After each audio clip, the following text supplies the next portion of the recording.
Oh, no, I don't, I shouldn't guess. I know that. I have to watch out before I start talking. Hey, oh yeah. Oh, no, I see. Yes, I know that. It starts playing. It just starts playing whether I want it to or not. I don't even tell it to. It just comes on and starts playing. All right, now. So here we are. I need the psychotherapy. We're in the process of psychotherapy, in the process of illness. So we've been on this for a couple of weeks talking about illness. So, and last week I know we read this paragraph, but we're going to start with it anyway, because uh, what was I listening to today? Oh no, Mickey was reading that Ken Wapnick book, and he was talking about people talking to people who were sick or had health issues, and saying things like sickness is a defense against the truth, and I've heard a lot. The healed mind doesn't suffer.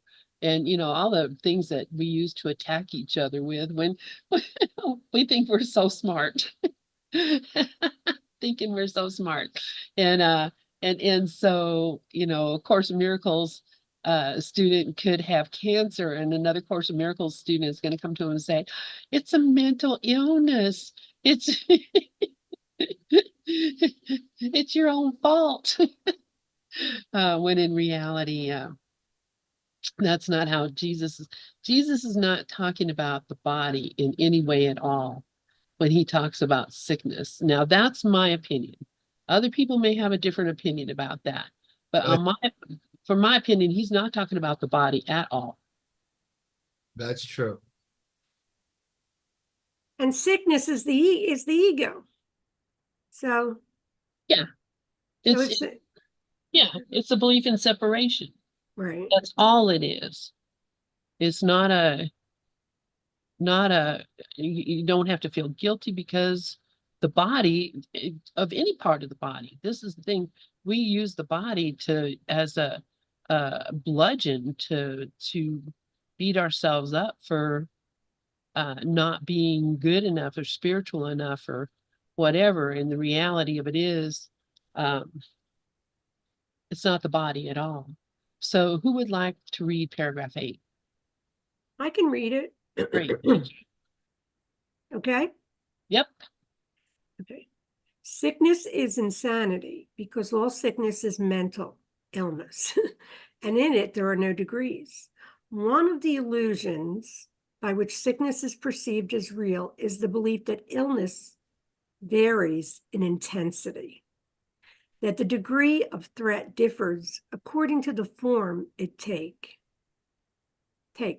Herein lies the basis of all errors, for all of them are but attempts to compromise by seeing just a little bit of hell. This is a mockery so alien to God that it must be forever inconceivable. But the insane believe it because they are insane.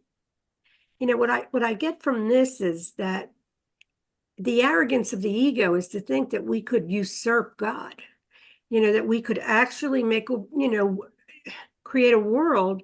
Because when you read the Course, you realize that, there's nothing else but God here. So we fell into this ridiculous hell, and, seeming people are, with walking bodies, dream figures. But when it comes to sickness, it's really the world. I mean, the world is fear. Anything that's in form has fear because it can perish. And who we are is unchangeable oneness. So that's all. Thank you, Sharon. Anybody else have any thoughts about this?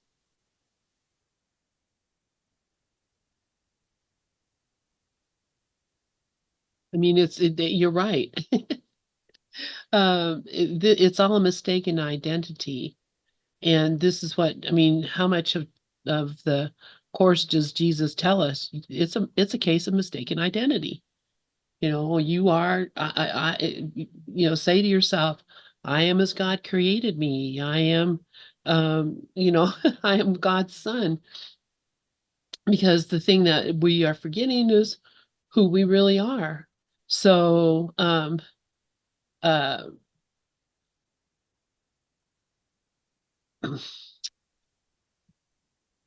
I'll just stop. Karen, go ahead.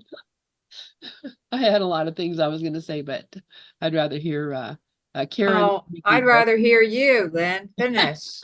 No, I want to hear what you have to say. Okay. All right. I love when you share, so I just want to say that. You know what I really do agree with is this hierarchy of illusions that, there are no degrees in sickness. There's no degrees. And the course tells us a slight twinge of annoyance is no different than, intense fury, because regardless of what the sickness is, whether it's mental, emotional, or physical, it's, am I allowing it to destroy my peace? It doesn't matter what's going on. The course is teaching us, and I'm going to speak for myself, it's teaching me to train my mind not to allow outside conditions to disturb my peace, and to recognize that every single one is the same. Every single problem is the same, and like you said, if I can remember the truth of who I am, remembering that this body is not the truth. I do not have to take it so seriously. At the same time, I like what Regis shared today at McKaylee's meeting. He said, don't be the good patient. When you go see your doctor, don't be the good patient and pretend everything's okay to look good for the doctor. Tell him what's going on. Be honest with yourself. Be honest with the doctor. Take care of yourself. Take the medicine. Take the magic. Do whatever you have to do, but don't.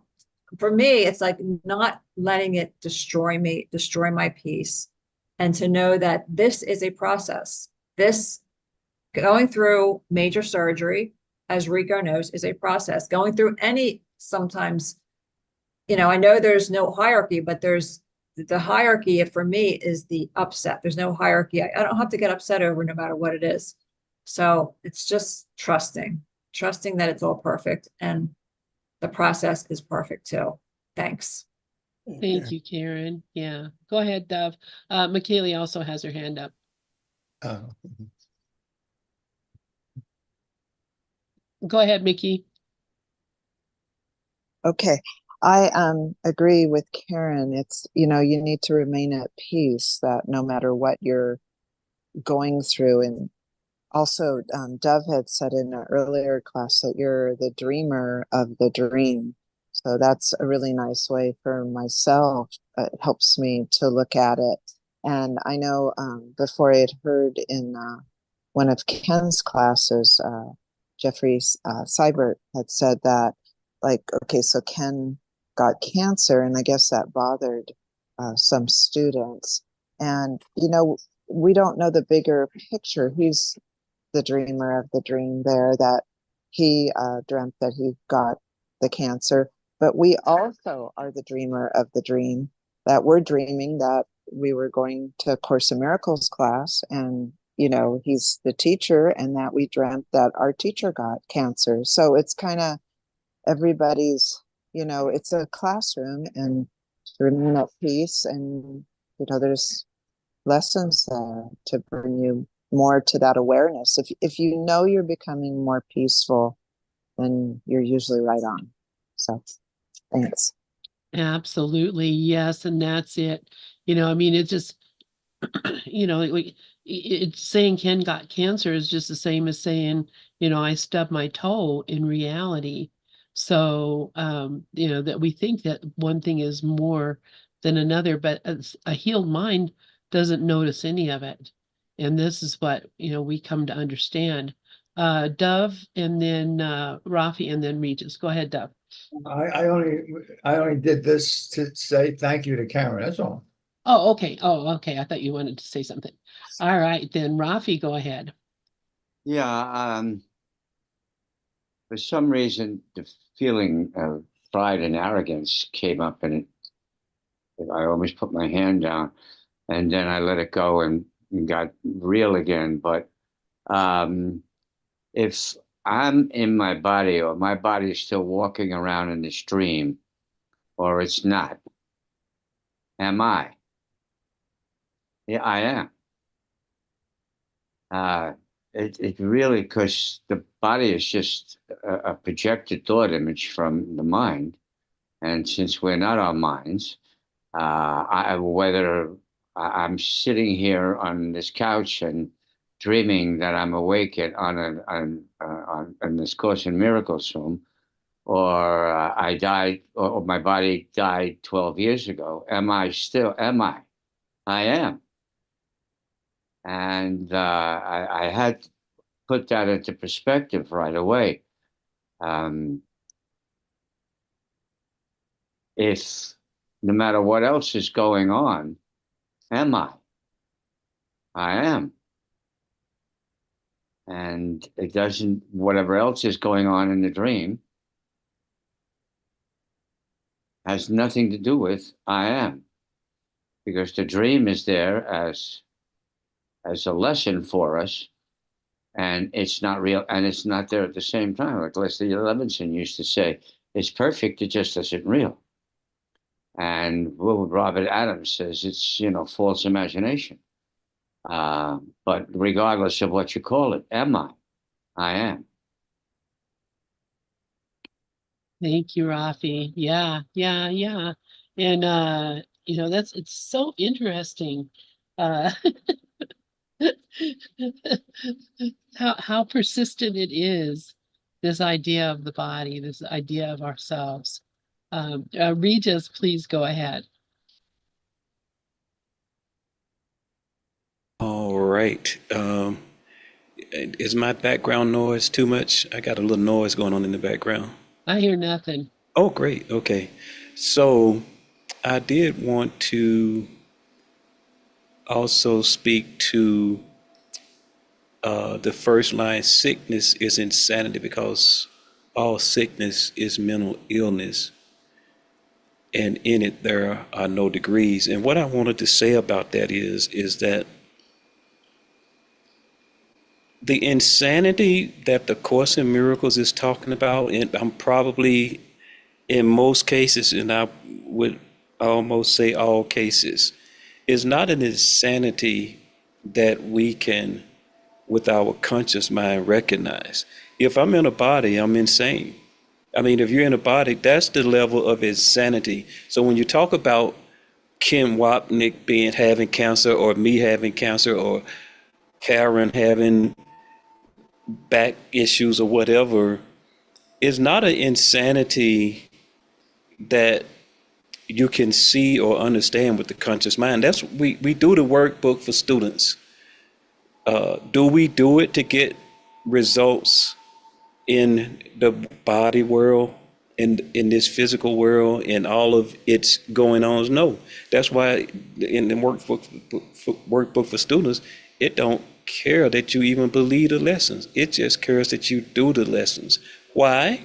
Why do I stop every day and do this lesson, or do this mantra, or do these prayer treatments, or do these affirmations? Because I'm retraining and realigning the subconscious mind. I'm speaking to a level of consciousness that I can't even recognize. And it's just a process. Like Karen always say, it's a process. Yeah, it's a process, because by me doing the work, by me showing up on Zoom and coming to the classes and exposing myself to the truth of who I am, I'm really exposing my subconscious mind. And my subconscious mind is slowly being reprogrammed. That's why whether you have cancer or whatever, it's not a level of insanity that you are really participating in. If you're in a body, if you're seeing yourself as a body, if you're listening to me in this Zoom, if I'm in this Zoom and I think I'm in this Zoom, that's a level of insanity that is speaking to. So it's not about how did Kenneth Wapnick get cancer, or trying to figure out how could a great Course in Miracles student like Kenneth Wapnick have cancer. Because Kenneth Wapnick is still experiencing a body. He was here. He had a name, a last name. He, he lived in a house. He bought clothes. He wore clothes. He didn't come out naked in public. So I think that's what we have to realize. So that gives us the grace and the wherewithal to where if someone even comes in this room and they said, I'm sick, I have cancer, it's not so much about us sitting here saying, oh, well, the body's not real and sickness is, your sickness is not in your body, the sickness is in your mind. I never say that shit to my wife when she's sick. Why would I? That's not helpful. That's not, Michaela was doing her class today and she was reading and talking about, if you're sick, don't go to a Course in Miracles student, because they're going to make you worse. And so when we read this, sickness is insanity because all sickness is mental illness. That's speaking to a level of our existence that the only way we can heal, the only way it can be healed is by the Holy Spirit. It's not by us trying to mentally address it. It's not by, and when I say mentally, the real correct word is intellectually address it with with words from A Course in Miracles. It's the recognition of the fact that there are aspects of this experience that I'm having called life that's beyond my conscious recognition. It's in a subconscious area, in a subconscious level, and I do lessons and I expose myself to teaching. So how do I help my wife? I help my wife. Okay, if just say quote unquote, if she's insane and her illness is, why am I trying to reason with insanity? Why am I trying to say to an insane person that sickness is of the mind when they fully believe it's of the body? What help is that? There's no help, But as Karen was saying today, like I said, when you go to the doctor, don't play good patient. Don't play Course in Miracle student. Speak to what's going on with your body. If I go to the doctor and he's giving me this medication, the way I get help so fast from him, I go to the doctor, I said, nope, it didn't work. I took the medicine, I did everything you said, and none of it is working. I feel miserable. What else you got? So it's like, because that's what he's speaking to. He's speaking to the body, to biology, into those things, and that's what he's diagnosing, and that's what he's administering his. You can call it his spell, his magic tricks, or whatever. So I think when we see that sickness is insanity, when we see stuff like that in A Course in Miracles, that we have to understand that it's not with the reasoning mind. It's not with the intellectual mind that we're talking about. And so with that long elaboration, I will give the mic back to Rafi. Thank you. Just go ahead, Robbie. Yeah, I just remembered something Robert Adams said, and one of the other masters said it too. The body is here as a product of karma, and they both said it came here to do whatever it's going to do. I granted, and that's still a projected image from the mind, but the body is a product of karma. Karma is a mental thing. We are not mental things. So that whole thing is, let it do what it's going to do. Stand back and watch it, love it, and let it play itself out the way it's going to play itself out. And the less attached to it I am, the more in witnessing of it I am, the better off I am, the more I am in oneness with the truth. And that's the whole purpose of why we're here anyway, to awaken, to transcend the mind and awaken. So if we get caught up in this thing that I am this body, well, that's the primary ignorance. And if you're stuck with that, awakening, woo, you're gonna have to go through a lot of hell before you can even get rid of it, before so you can get to that point where you can transcend and awaken and self-realized, whatever term to that you want to use. But still, is there any other purpose than that? So you can't get caught up in karma. You can't get caught up in, this is the mind doing that, and I'm that, and I'm that. Well, you're not that. You can't make mistakes. Mind make mistakes. You can't be born, live, and die. Minds do that. And we're not that. And the quicker we get to a point where we can transcend all that, then that's, and that knowledge of I am simply or only being, and in that knowledge is complete awakening. Isn't that the whole point of it? Absolutely. Absolutely. And that's it. You don't even have to question it or worry about it. That's just the way that it is. Sharon, please go ahead.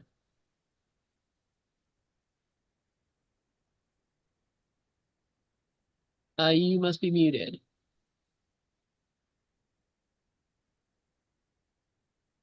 You are still muted. Sharon?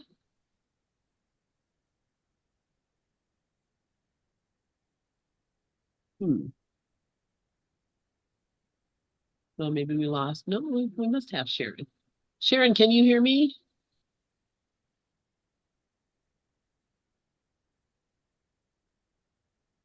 Ask her to unmute. Oh. All right. Well, maybe she didn't mean to put her hand up. That's a possibility too. The whole thing about this paragraph is that if we believe even a little bit, a tiny bit, and that's why he says there's no difference between, stubbing your toe or breaking your arm or having cancer or anything. Even the tiniest little bit of belief in the fact or the idea that God would allow or could allow his child to be hurt or sick or lost or damaged in any way, it says this is a mockery so alien to God that it must be forever inconceivable. But the insane believe it because they are insane. So it's inconceivable to God that we could even have a hangnail. It's inconceivable to God that anything could go wrong or have been gone wrong with us. So, and I know I keep saying things like stub your toe and hangnail, and when we're really not talking about the body at all. It's the idea, any part of any thought that we could be separated or lost from our source is impossible. And so that's why to think that we are is insane. Rafi, please go ahead. Yeah, there is a small issue with the word insane because it sounds like it's critical. You're being critical of somebody. Well, you're insane. And I'm not, so I'm better than you. And you're right back into ego again. And so you have to be careful about how you choose to interpret the words sanity and insanity. Again, the mind keeps constantly coming up with reasons and excuses and rationalizations and judgments. Oh, well, the word insane. How dare you say I'm insane? Well, all that's still going on mentally. It's still got nothing to do with the truth of our infinite self. I sometimes, I look at it, I go, wait a minute. All right, take a look at the sentence structure and see what's actually going on here rather than what the mind is trying to implant or the ego is trying to implant its own version, its own interpretation of. Exactly. And of course, we're full of words with our definitions So with our words and our definitions, we're the ones who are given everything the meaning it has, as the course tells us. So what's the meaning of insanity? Well, we know what the meaning of insanity.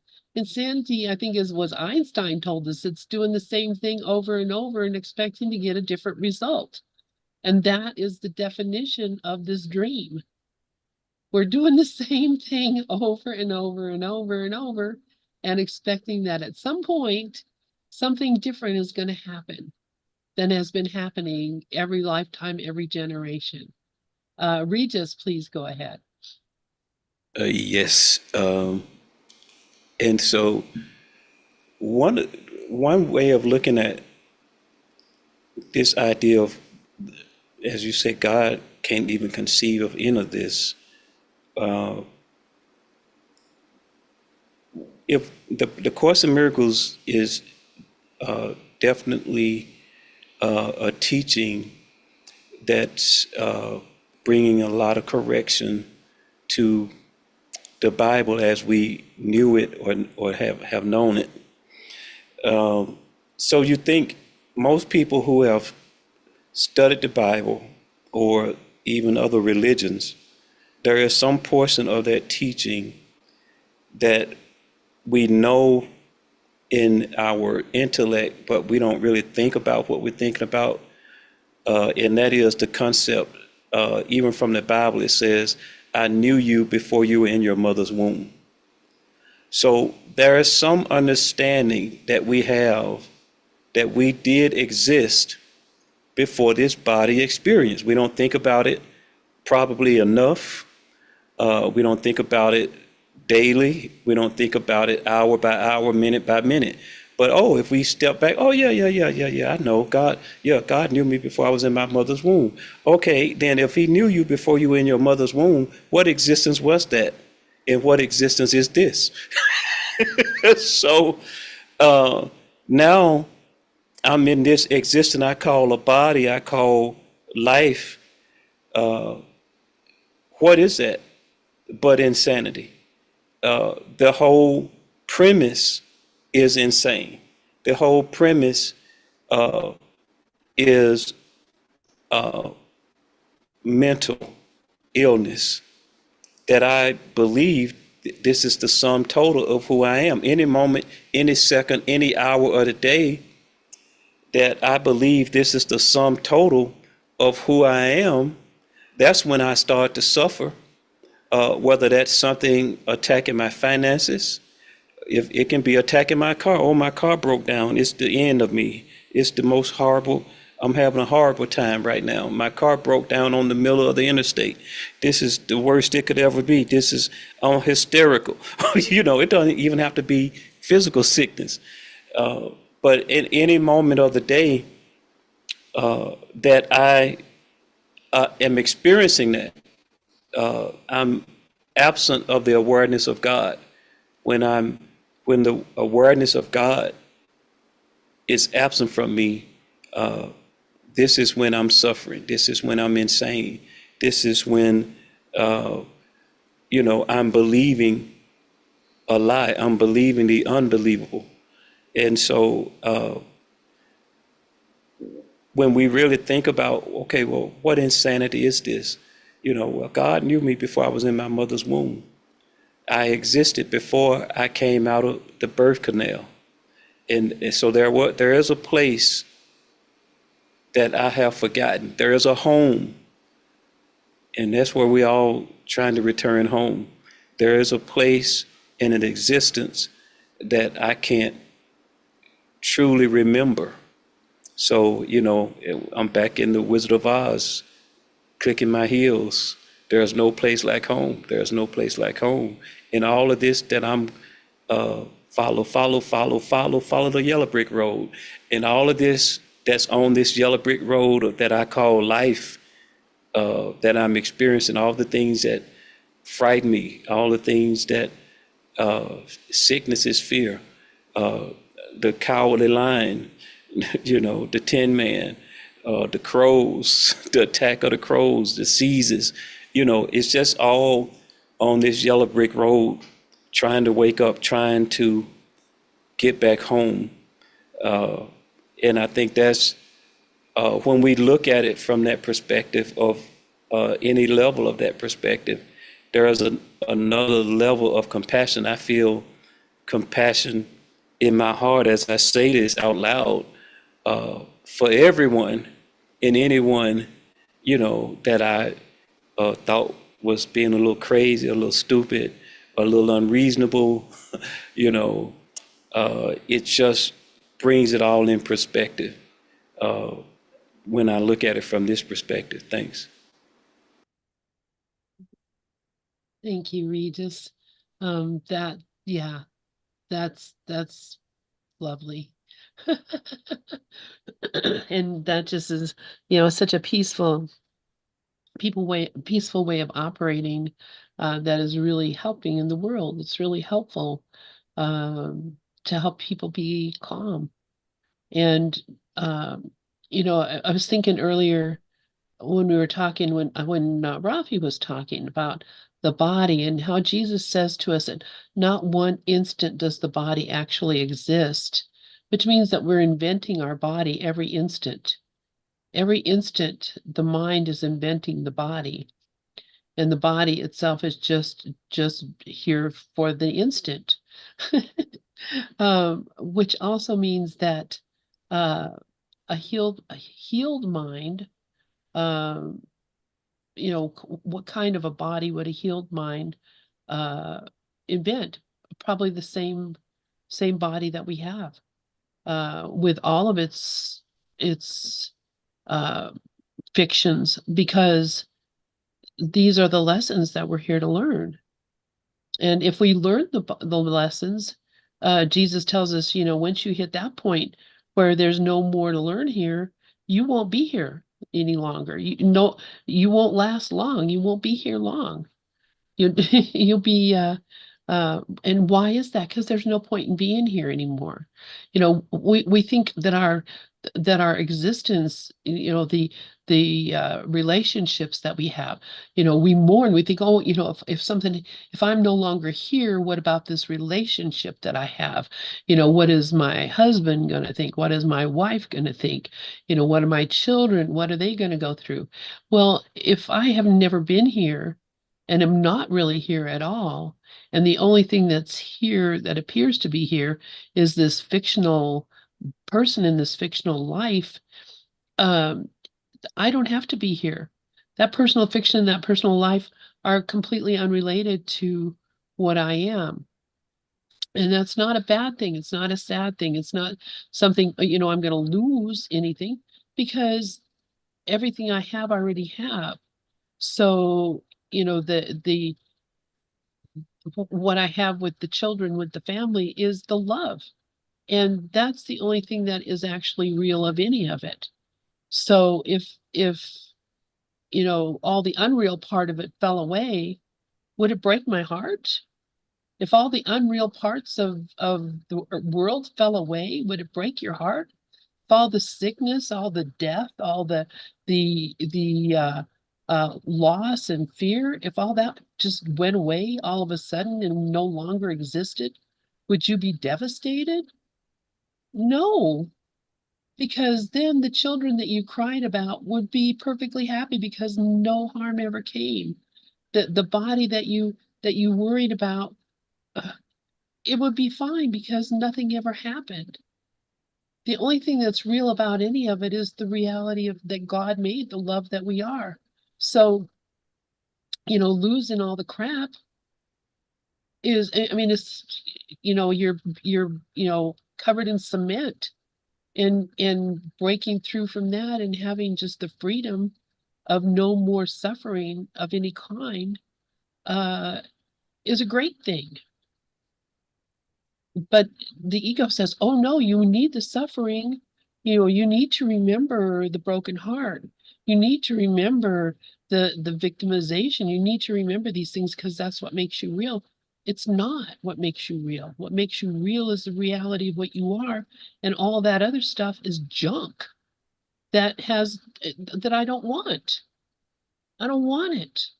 That's why I want to be healed, because I don't want to be sick anymore and relying on a fictional world that is nothing but pain. So let's look at paragraph 9. Who would like to read paragraph 9? Oh, no, I don't want to read it. I just wanted to say that, Oh, you- there's Sharon. no, I wanted to say one thing, that when you said at no time does the body exist, that is like something to really, really contemplate. You know, if you just read it, okay, at no time the body exists, but when you really sit with that, it's just so real that the body doesn't exist. We are projecting it at different and believing that we're here. You know, if you ever did the headless way, you know, the head's not there. Like, in other words, this is all projection. So what's keeping us believing we're a body? Belief. Anyway, I love everybody sharing. It's so great. Yeah, what's keeping us believing we're a body is because we want to believe that we're a body. We want to be Because we think separate. if Yeah. we didn't have it, we would be, well, we're going to read it right now. Who wants to read paragraph 9? I'll read it. Or what, Karen, you gonna read it, or were you gonna say something? Go Yeah, ahead. I just wanted to respond to Sharon. Thank you, Sharon. You know, and it is a belief, and I love in lesson 91 where he says, what you think you are is a belief to be undone. These are beliefs, and these are conditioned beliefs, and they can be undone through the Holy Spirit, through asking for help to see this differently. And that's the sanity. The only sanity that I ever have is when I'm in my right mind, when I listen to the Holy Spirit, when I'm willing to listen to the truth. Because if I don't, I'm going to believe everything that I see with my body's eyes, you know? So thank you, Sharon. That's all. Just want to say thank you really quick, Karen. What you said is so true. If I don't, yesterday I had a whole day of peace because I was very, very, my intention and attention was on the Holy Spirit all day. My day was perfect. Today I was not. Today I was like, I just forgot. No more Holy Spirit. And I didn't have a bad day, but I got into, you know how the mind talks. So yeah, so that was a great share. That's funny. All right, go ahead, Regis, and read the paragraph. Yes, and thank you, Karen, and thank you also, Rico, because that, as you know, one of the reasons why you inspire me and make me so happy is because this is the life that you're presenting through your body experiences is a message in itself that I am more than a body. That the things just that we know that you and Rico have shared with us, and we know others also in this room have come through things and dealing with things. But the message is, you know, I'm more than a body. That's why you logged in. That's why you're sitting here on this camera. You know, that the issues that you having, that you rising above it, you know, even in your thought system, even in your mind, even in your reality is a statement that I am more than this. So what? I'm hurting. I have physical pain. I have cancer, or I'm recovering from surgery. But I know and I recognize that this is not all of me. And I think this is what moving beyond a level of insanity is.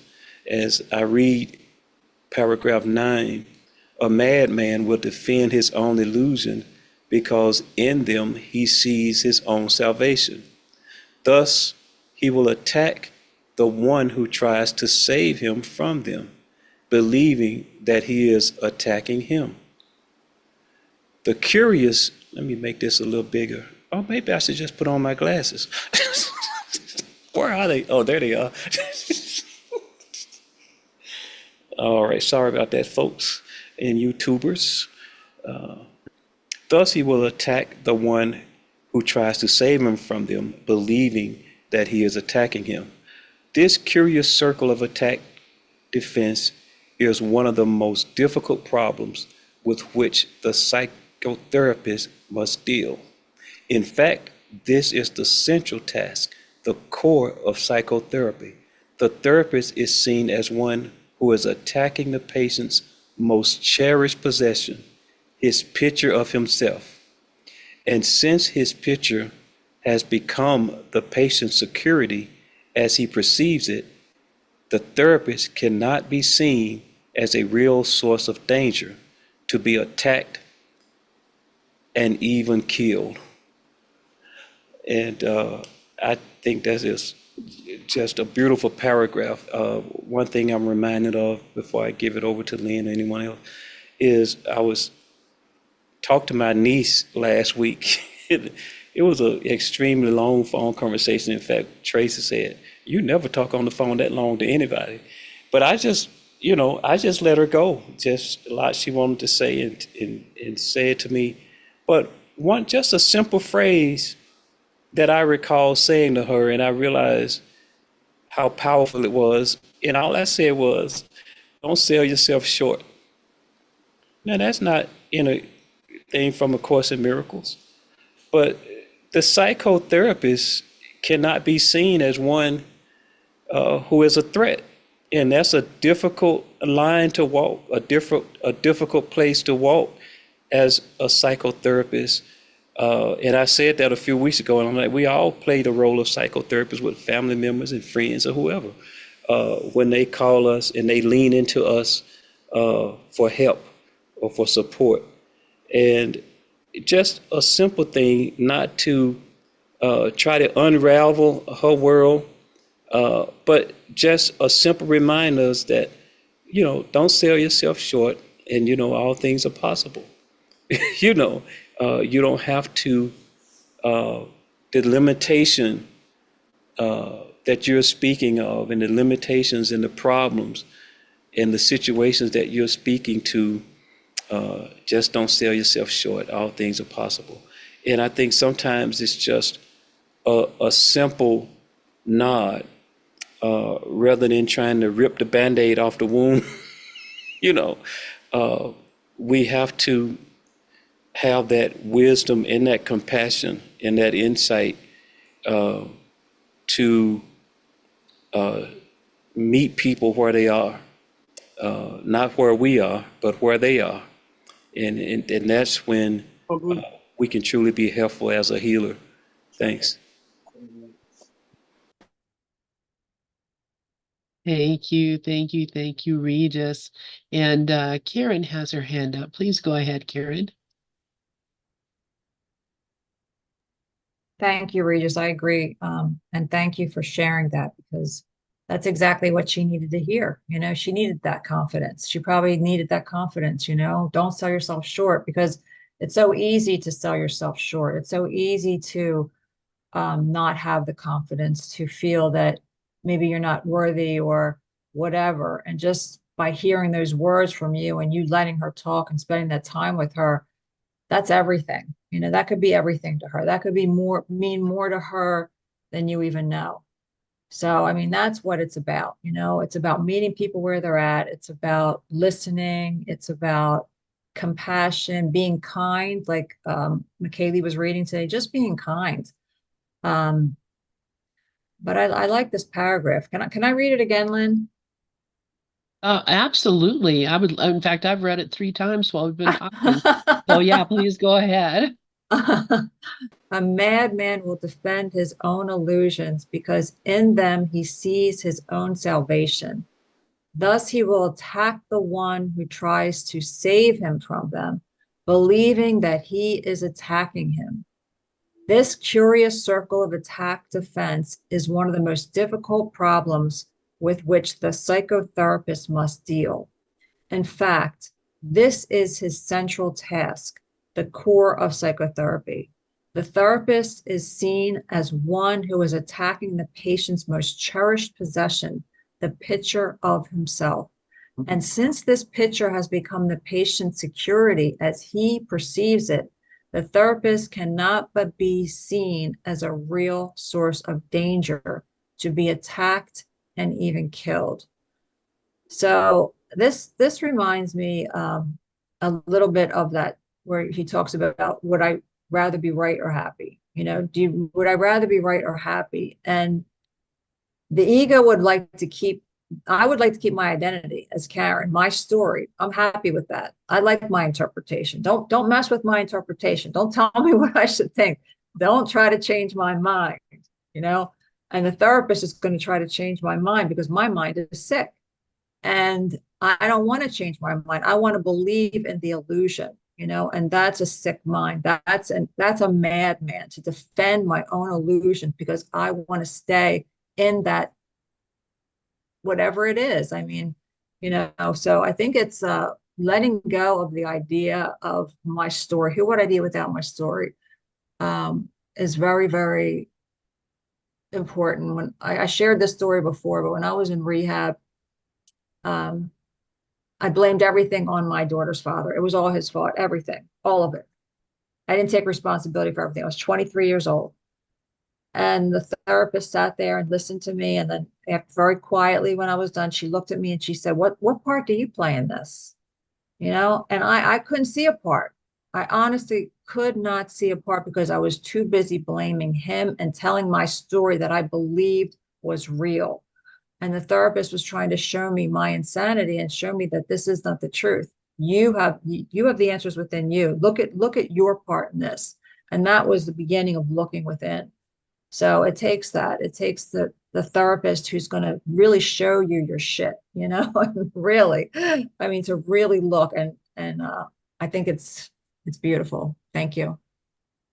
Yeah, thank you, Karen. And yeah, you know, when he's talking about the the therapist, and he's talking about us as the therapist as well as the patient, and how we argue with even our own selves. You know, we as a therapist to our own selves argue for our own limitations, argue for our personality, our life, our body, whatever. So you know that you know to come even to read the Course of Miracles and to get angry with Jesus because he's telling us you're not who you think you are, and the healed mind doesn't suffer. Well, screw you, Jesus. I'm suffering. Don't taunt me with that. Or sickness is a defense against the truth. Screw you, Jesus. Don't taunt me with that. I can get angry with Jesus for telling me the truth about myself. He's the therapist, I'm the patient, and he can see things I can't see, and yet I'm going to argue with him. And I spend half the time of Course in Miracles arguing with Jesus over what he's telling me I am and what I think I am. So yes, you can see it in the apparent. It appears that he's attacking me. And, when this last sentence says, we get so upset that not only we see him as a source of danger, but to attack him and even kill him. And look what they did to Jesus. He was just trying to tell them what they were, and they attacked him and killed him. But we do it in our mind. We don't do it in our we don't just go out and kill the person we think is upsetting us because they're telling me you're not who you think you are. But we do it in our mind. We negate them. We say, well, they really didn't know, or they didn't really understand my problems, or they don't know my pain or my suffering, or whatever it is. And by negating them, um not accepting their helpful medicine, uh we are wishing they were just gone, not don't even be in my life. I don't want you the way that you are. I want you to be something different. I don't want you to tell me what I'm doing wrong. I don't want to hear what's going on. I want to keep believing my story. So this argument he's talking about here, I have it with myself, I have it with Jesus, I can remember having this argument with my mother.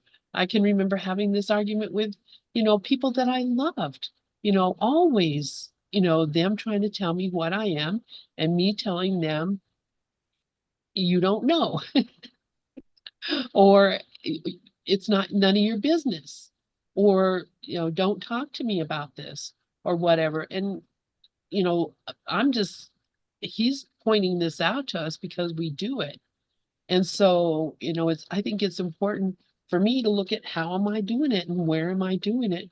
Because I'll never be healed if I continue to reject the therapist who knows what's happening. Rafi, please, go ahead.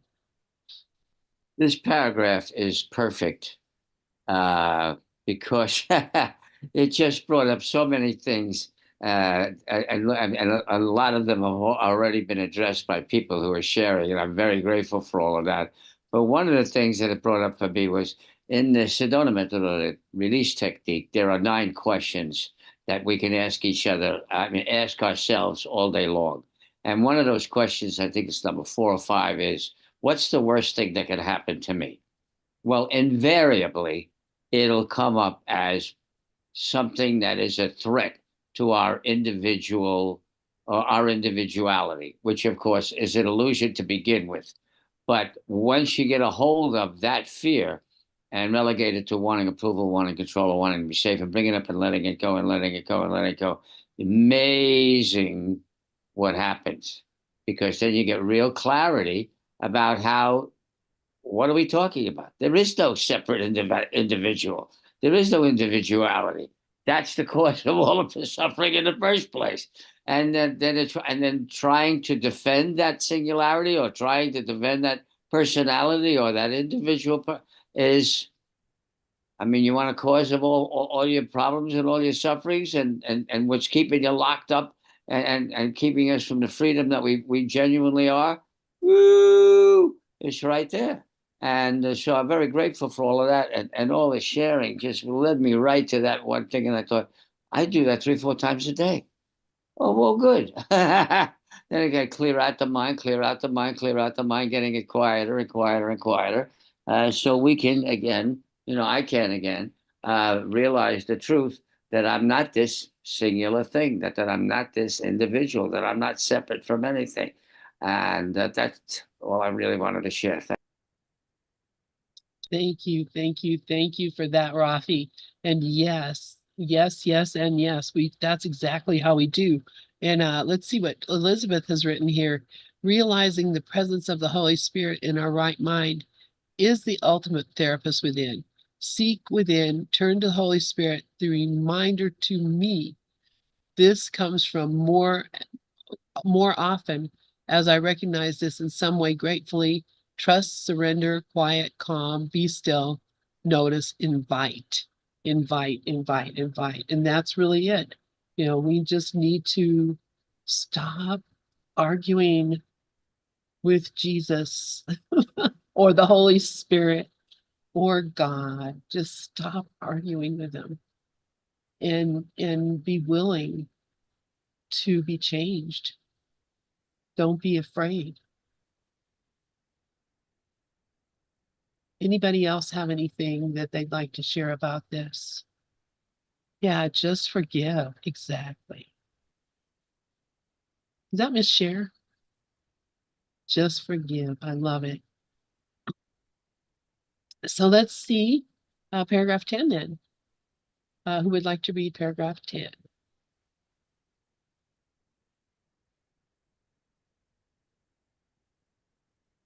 Brooklyn, yay. Namaste, mighty companions. How beautiful we are. The psychotherapist then has a tremendous responsibility. He must meet attack without attack. If I defend myself, I am attacked, and therefore without defense.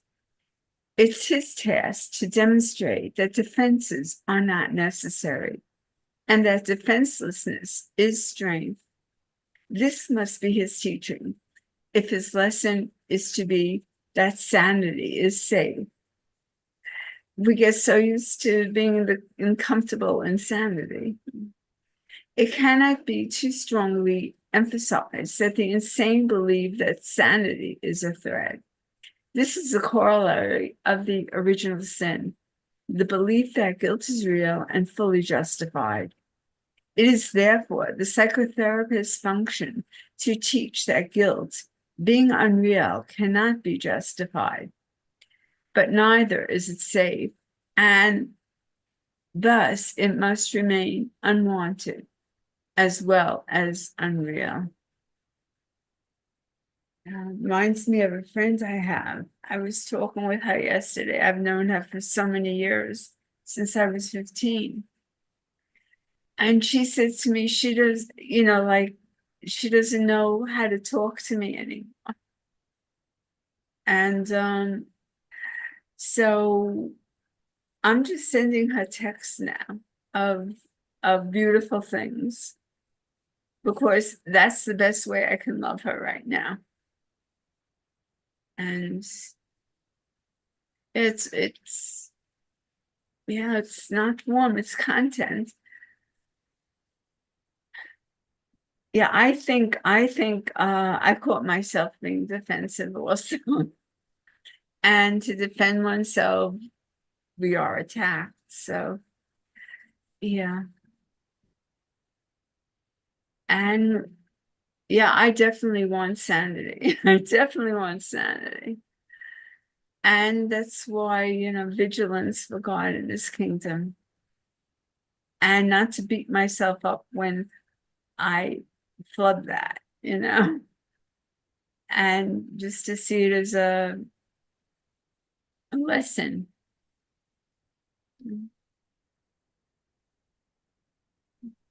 Thank you, thank you, thank you. That's it.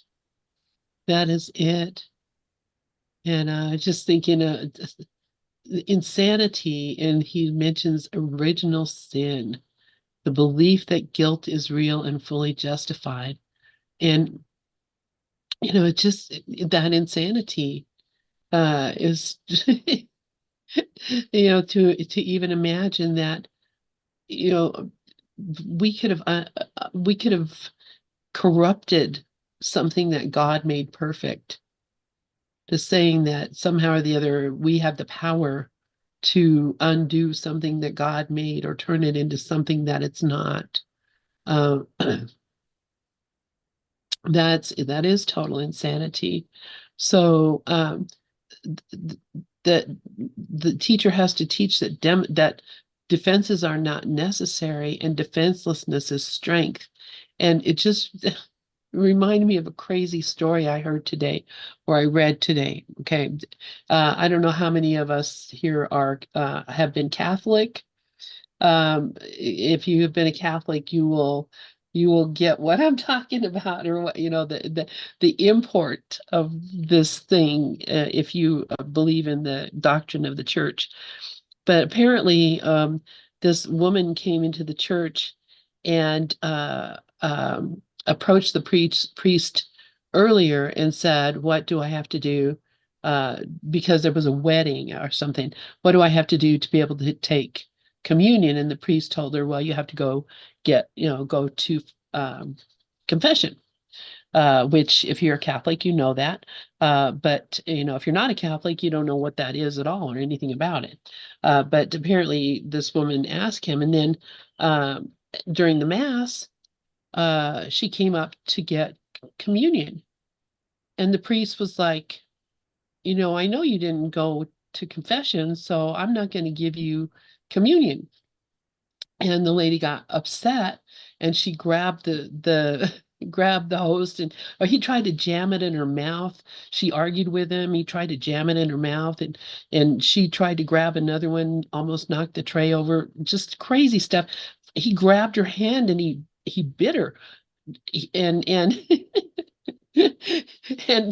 I mean, there was like this whole real altercation at the altar going on, but the priest bit the woman, and then of course the police had to come because there was this assault, and the priest was saying, I had no choice. I had to defend the host. I had to defend the communion. I mean, to the priest, the woman be damned. He was not going to let anybody take communion twice and steal or knock over the host, because to him, to the Catholics, that is the body and blood of Jesus. And so it was like a really scary, terrifying thing to this guy, to the point where he, bit this woman to make her let go of the tray. And I'm thinking, this is the insanity that we're just talking about here. I have a belief in something so strong that even when this person seems to be apparently mentally ill or having some difficulty or whatever, that I would defend a tray of crackers over a a person, because this is Jesus and that's just a person.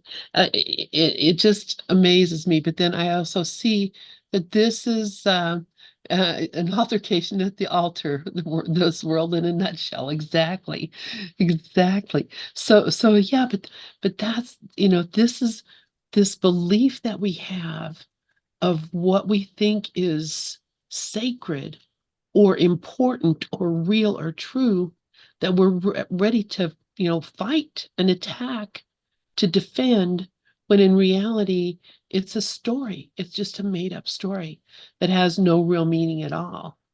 And, you can argue all you want about that. But, I mean, to the priest, it had a meaning. Obviously, to the woman, it had a meaning. And, these clashing of meanings that have to do with my relationship with God. And that's really what it was all about. My relationship. You're not letting me have my relationship with God by giving me the host. I'm, I'm going to fight you to the death, or, you know, whatever, because of it. Anyway, Brooklyn, please go ahead. I just wrote a little poem today, a really teeny one. Nothing else came after this. Okay. Temptation echoes, a passion once. Come to the fever of what is now. All that craziness, could be, we could bring it to the right place. Yeah. That's beautiful. Thank you. Just thank you so much. Karen, please go ahead. Thank you, Brooklyn. Oh, thank you, Lynn. That story was so funny. And is that a true story? Yeah, it was in I the know. news I today. totally believe it. I totally believe it. I mean, this is the Catholic school I grew up in.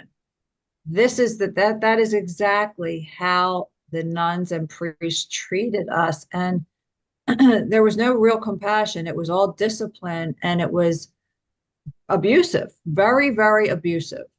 Um, so I just think that's pretty funny, defending that. I just think that's hilarious. And I just wanted to read, that was a great story. I just can't get over it. I just want to read from lesson 153, in my defenselessness, my safety lies. In paragraph 6, this is what comes to me, because this is what the Course says about defenselessness. And this is what this paragraph is saying, that defenselessness is strength. It testifies to recognition of the Christ in you.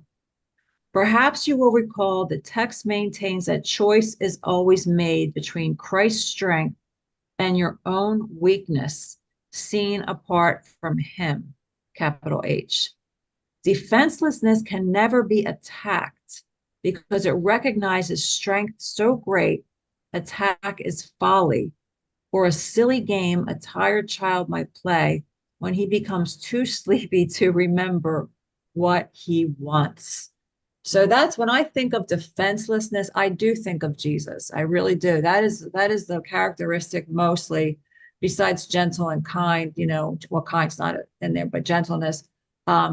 This is what I think of when I think of Jesus. And this is what I think of when I want to be when I really want to be in my right mind, when I really want to listen to the Holy Spirit. I know that I am in defenselessness. I know that there's nothing to defend.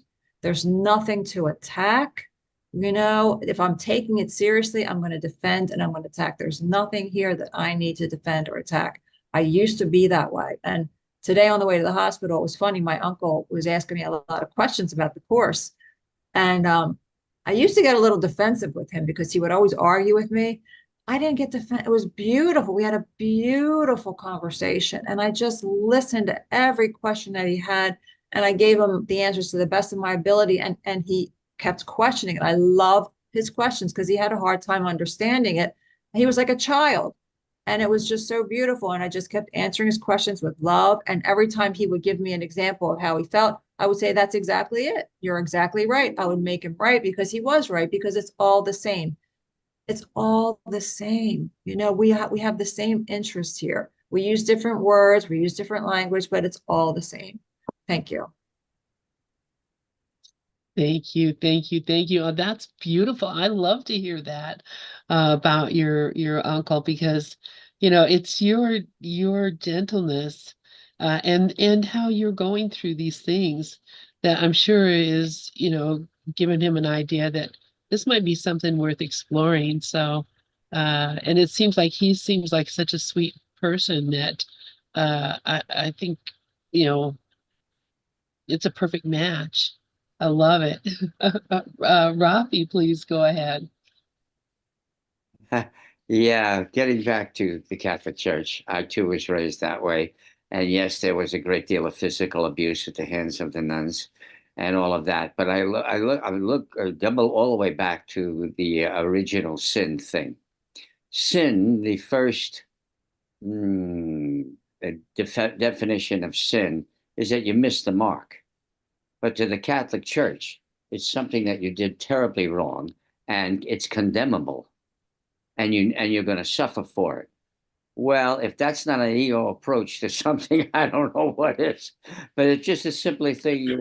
Original sin is you missed the mark because you thought you're separate from God. They didn't interpret it that way. They interpret it as the other way. This is a condemnable thing. And not only that, but if you come to me, I can absolve you of that sin, which makes me better than you. And so there's another ego thing.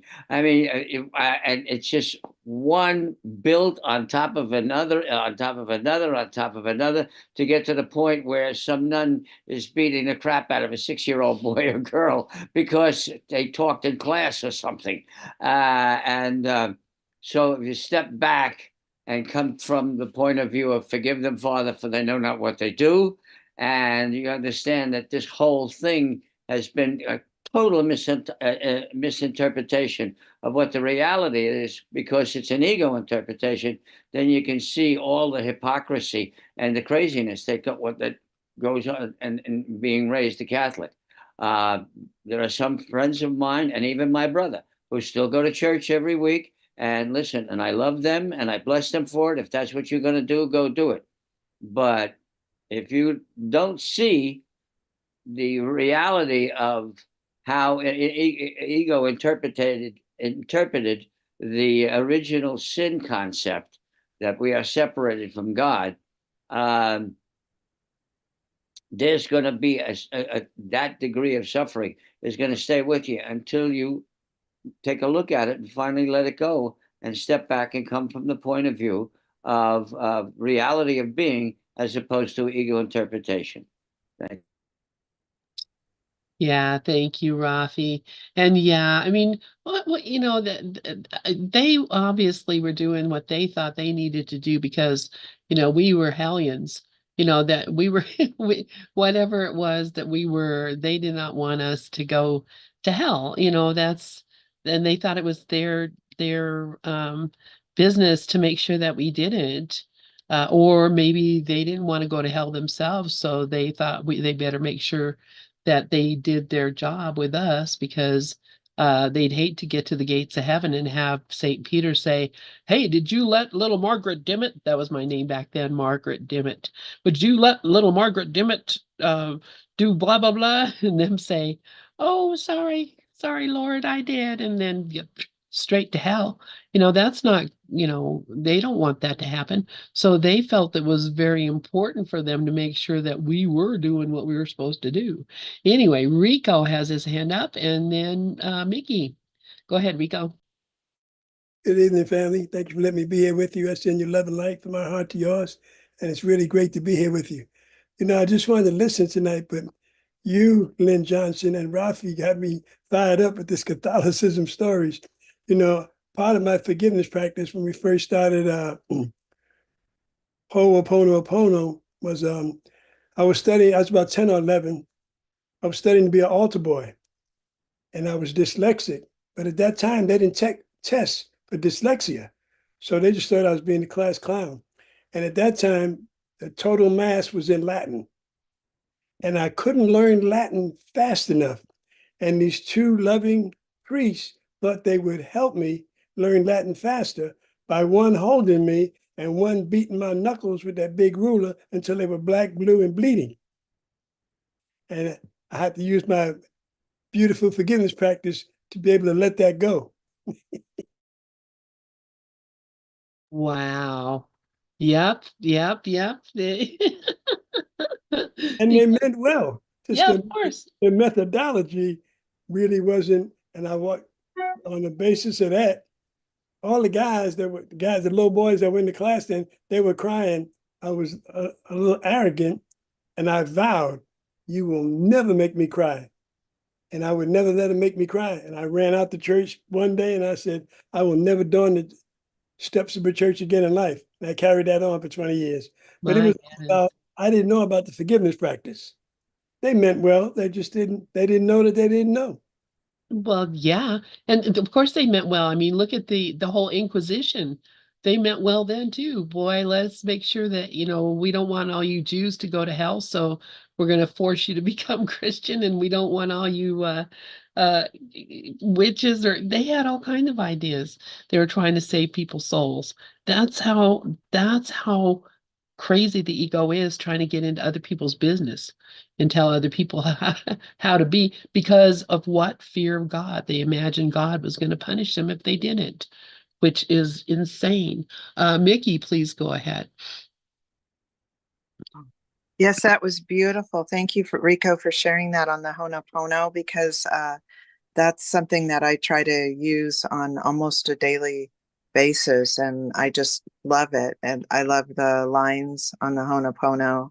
And this is discussing what Karen had brought up about, and Rafi and yourself, Lynn, about the being raised Catholic and all of that.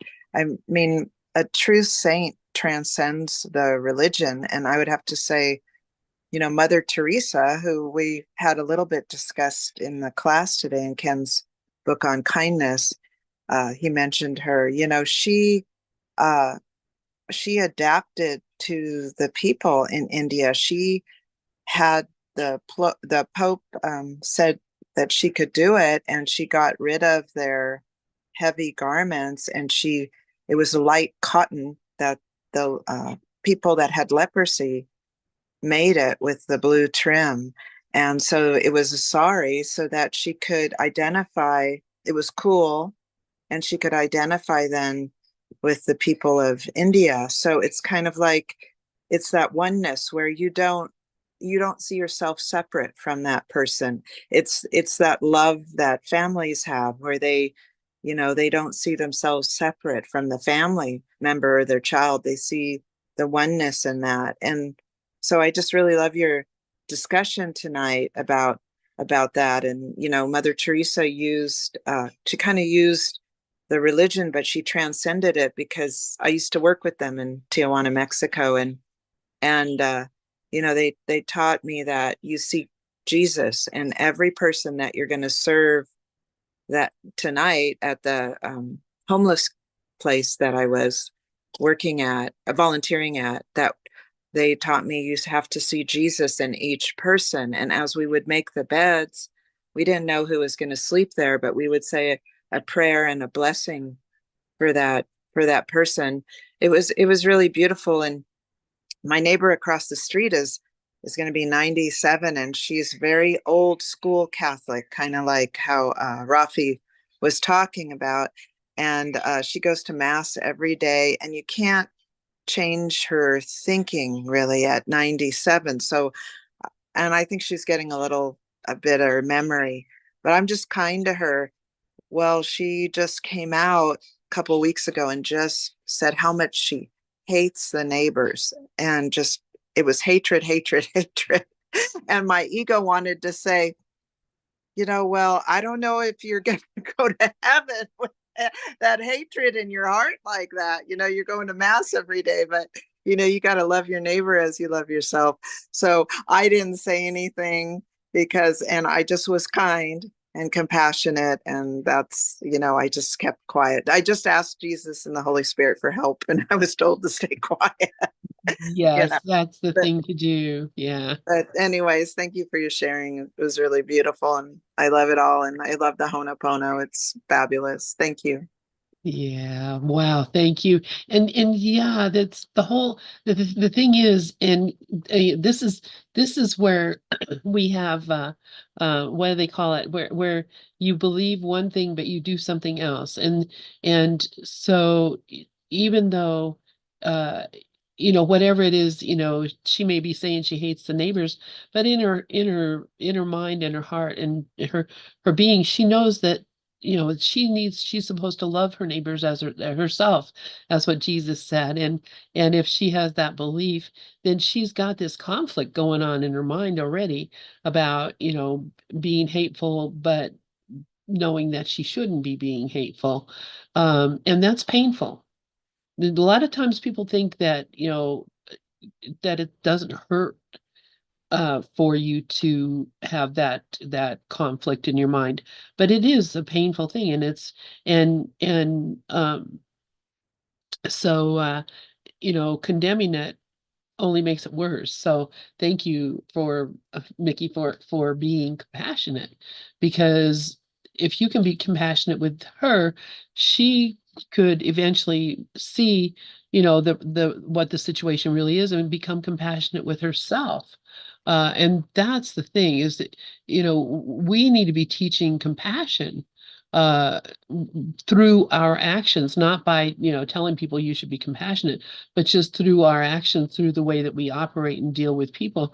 Our job is to be the love in the world. So, uh, you know, judge not is basically the same thing. Let's see. And Elizabeth says, seek within for the true identity and see more of this truly with inward vision and light. And uh, so lots of chat, which I'm not going to go through, but uh, this is just lovely. Let's see, what time is, oh gosh, it's almost time up. But we have one more paragraph. Uh, Let us read paragraph 11. And how about if I just read paragraph 11? Um, and then we can maybe talk about this more next week or just close it up. Let's see. So, salvation's single doctrine is the goal of all therapy. Relieve the mind of the insane burden of guilt it carries so wearily, and healing is accomplished. The body is not cured. It is merely recognized as what it is. Seen rightly, its purpose can be understood. What is the need for sickness then? Given this single shift, all else will follow. There is no need for complicated change. There is no need for long analysis and wearying discussion and pursuits. The truth is simple, being one for all. And I think that's very funny. And the truth is simple. And so you think, he's going to say what the truth is. And it is being one for all. But it also is descriptive of the truth because it is one for all. So the truth is simple. One simple doctrine, one simple story, one simple thing. Let go of the guilt. Recognize that no one has sinned Nothing has gone wrong. No one has done anything. We just come into this world, live a life, and come into the next life, and and we're just in here operating the mechanisms and pretending we're the characters. That's it. Nothing is really happening. So there's no need for guilt. Brooklyn, please go ahead. I feel compelled to read this poem. I read it once before. Yeah, no matter what, as Brother James says, no matter what, you know, now okay. Now I was having a dark night of the soul, and I was so glad to be able to catch it and write about it. And I added this first. Underground of humanity surfaces more. Inside out, we come about. And that's so true. The light's being spread. Now, let pain be the molten lava. Allow it burn as it erupts. Watch how fear devours energy, pulled apart, torn in pain. Feel the depth of tortured screams, combustion of what lies so deep. What is of need forgets reality. In grace, reality does not forget. Dark night of soul, I take your gift. Nourishment of now is trust's devotion. Let beats that terrify be chosen as heart. Nails that claw can scratch the back. Thank you.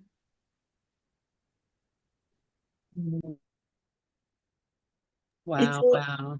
It's all about, you know, choosing the right vision, no matter what. You know, Yeah. not pushing away anything, but seeing it with the right vision and with grace. And so grateful for that. So grateful for you. What a beautiful poem. Um, How lovely to see everybody tonight. Thank you all for coming in and sharing. And wow, what a great, great, great section this has been. And we're going to continue. You know, sometimes when I read this stuff, I'm like, what the heck? But as we go through it, I really get a much deeper understanding. So I hope that's true for everyone. So thank you all for being here. I love you all, and we'll see you tomorrow, right? It's only mwah. Thursday. All right. Mwah. Love Bye, us. guys. Big Good hugs. night. Good to see you, Karen. Good to Great for see my you. brother. Karen, Laura, Dove, Hi, Dove. Mickey, Lynn, I'm everybody. gonna figure out what's wrong with my camera. Good to see you. I don't like it. Okay.